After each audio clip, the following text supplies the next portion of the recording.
What was he trying to change her mind about? Well, probably her opinion of this of London, perhaps. Ah, right. He wasn't trying to win back an ex-girlfriend. Well, that's possible as well. That is possible, Louis. These are all good questions. It was a sweet tune.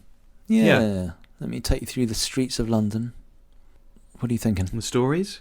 It's very much telling about the different sights and different people he met. You know, this reminds me. You taking me through the streets of London and going to the Cheddar Cheese pub. Do you remember that? I do. That's what I was thinking of. Like, I do remember. It's got a tiny little entrance, and then you go down, and then it's enormous downstairs. Good old piss up on a... That's a Sam Smith's pub, isn't it? Weekday, yeah. Off the Strand. Yeah. Did you know who that was? No idea. Ralph McTell. Right. Have you seen the Big Train sketch, Streets of London? I'll put it in the show notes. It's very funny. But apparently he wasn't happy about it. That's from the 1969 album Spiral Staircase. Oh, it's also a Kings of Leon song. So the song was inspired by McTell's experiences busking and hitchhiking throughout Europe and especially in Paris, and the individual stories are taken from Parisians. He was originally going to call the song Streets of Paris, but eventually London was chosen because he realised he was singing about London. It's his biggest success, reached number 2 in the UK singles chart, at one point selling 90,000 copies a day, and he won the 1974 Ivor Novello Award for Best Song, musically and lyrically. Now, you've busked in London. I have. I've still got my busking licence. Has that ever inspired you to write a tune about the streets of London? No, I don't think it has. No, just, what you'd be saying, like the chicken shops and the chicken bones and Greg's. Dirt and all the misery. Let me change your mind. I mean, you're better off in Paris, aren't you, really?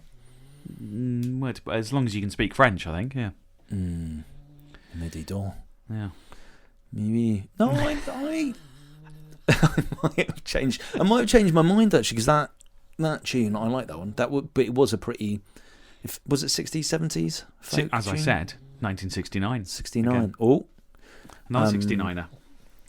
I actually did like that one. Yeah. So maybe and it's a tough song for Louis because it's quite long. It doesn't rock, and there's a lot of lyrics you have to listen to. So, I didn't bother with listening to the lyrics. Oh no, I did. No, I've mentioned a few here, haven't I? I'm learning. I think it's worth you listening to those lyrics again. That snoring noise is Derek the pug. Yeah. On me. My mum wrote to Ralph McTell, and he wrote back because there was a song. As you know, I've got one of my brothers, Michael, is. Dear Matt McTell, I'm your biggest fan. I want to. No. I want to break up with my husband. Will you take me instead? What a weird thing to say, Louis. Sometimes you're very weird.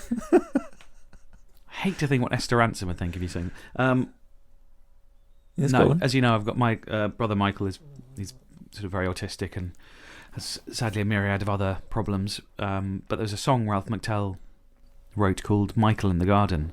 And the lyrics are, the song could have been about him in a way. So my mum was sort of touched after that and wrote to him, and he replied saying, thank you very much, and sorry to hear about your son, and he's so glad that his music touches people, and so it was nice that he replied. God, what a good egg. And he's also worked a lot with our friend John Cornfield, who did the Foxes stuff. I'm surprised he replied, because most musicians, you can't imagine Taylor Swift stop replying, could you? I don't know, maybe. I suppose if it reaches her, she might. People probably don't do these things just because they think they're not going to reply, but I suppose I wouldn't even think to write. They're still just people. Taylor Swift, she's just a lady, isn't she? Well, I would say this was better than Taylor Swift. I've written to the Queen and she's replied through intermediaries. Go on. What's the story? I just invited her to various productions over the years, and the Prime Minister, and they've always replied. And the lady in waiting specifically said, "I enclose a personal greeting from the Queen of best wishes." So, well, yeah.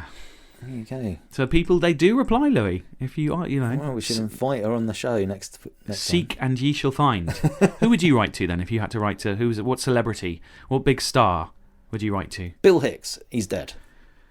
Yeah. Okay. What living person who has actually a chance of replying would you write to? I'm touched by their music and just well, it doesn't have to be. Just if you some star you wanted to talk to, who would it be? God, it's never even occurred to me. I don't think I've ever written last time I wrote fan mail was like a school project. We had to write to an author. Who did you write to? It was. Oh, I can't remember the name, but it was some book about detectives. Child detectives. Quick, who would you write to? Celebrity. Come on. Cilla Black. Also dead.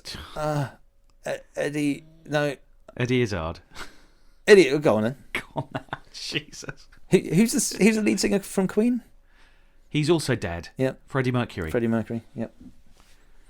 No, I need just one living... Who would you write to? One living person. Who would you write to? Oh, Donald Fagen, probably. Okay. What's he done? Well, he was in Steely Dan. Oh, okay. What would you say? His music's touched I'd say, can you play keys on my next song, please? And see what he says. And then Tom York, and I'd say, can you do backing tambourine on my song? Well, speaking of this... oh, not another call. We have a listener letter. Oh, listener letter? Okay. Yes. I prefer those because we can time them better. Yeah. A listener letter. It's your letters. It's your letters. And you've got it all ready to go there, I see. He's furiously on his phone. Nothing's obviously prepared. We can dig it out now. We can cut this down. Right, here we go. Yeah. So in response to our last podcast 16, Random Shazandom. Hi Nigel, please don't allow Louis to reach out to me. I would liken it, and when he says it, I think that's me. Yeah. To that thing from Stranger Things with the tentacles from a void, except I couldn't fight it off because it's an idiot. Yeah. Yours, Joel, a listener. Oh, Joel. So nice letter, Joel. Yeah. So lovely letter. We just try and call Joel earlier, but we got no reply. Presumably Joel doesn't want to speak to me. He's a man of sense. Is Joel. Well, Louis, the next podcast might be the last. What? Well, it's going to be the last on Spotify, isn't it? Yeah. Spotify are withdrawing the talk and music option for no good reason, because they're idiots. So the next podcast is going to be the last on Spotify. And then we'll have to decide whether we can be bothered to carry it on just on YouTube or some other way. But they are ending it, so yeah. Bless you, Derek. Well, Derek sneezed in disgust. If we can be bothered to carry it on, when you put it like that, that really sells the thing. We're available on YouTube. We have been from the start, and this you might be listening to this on YouTube right now. In which case, we're very grateful that you listen. So thanks for listening in. Well, I've learnt a few things. Yeah. I do like some folk music. You're going to like them more upon further lessons, I think. 1969 was a good year for folk. Yeah. And Nigel's folk music is not half bad. Well, thanks, Louis. Yeah. Available now. Right, next podcast, it's going to be a good one. Let's look forward to that. You're looking forward to it, Louis? Sure. Yeah. Until next time, folks. Bye, folks. Bye.